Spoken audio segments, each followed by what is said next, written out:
Ladies and gentlemen, may I direct your attention to something quite extraordinary, quite incredible, quite unlike anything you may have experienced in your life.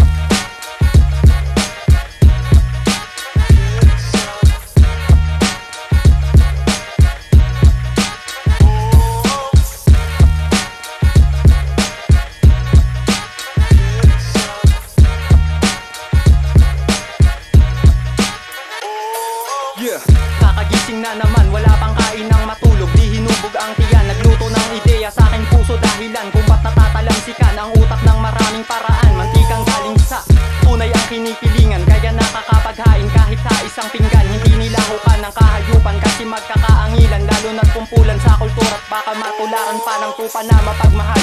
Kaya kapag nagkabaliktaran dahil sa taling magsalita nga na may merong mamumula, kakasura, kailangan bang lumuha ng dugo para anurin mga muta, puta di pa rin makuha.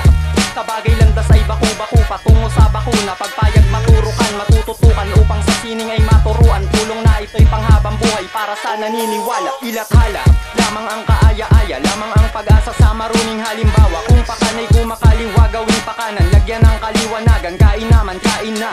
Upang maibsan ang pamatay na pamantayan, na animoy nilatayan habang kanilang pinapagapang sa sistema na pabalik-balik, ngunit may ilang nakakatakas. Bakit pa nga ba? Sa kapit mataling magpapahasa, kung isipan ay matalas, tumuklas na lang ng pangputput sa gulong ng sirang puktok na gumagana para dumulas sa tamang linya. Walang pinapalagpas sa taas, parang ibong hindi panggera. Mga tira-tirang tiraday pinagparte-parte para partidahan, dahan-dahan. Baka malin lang ng talangkang nasa tubig kabang, na nais na ay matamis na oo, ngunit merong mapait na opo. Saludo sa mga nakakagawa ng totoong tunog at totoong letrahan. Yan ay ang prinsipyo na dapat pinaglalaban. Di baling malamig lagi sa ganitong larangan.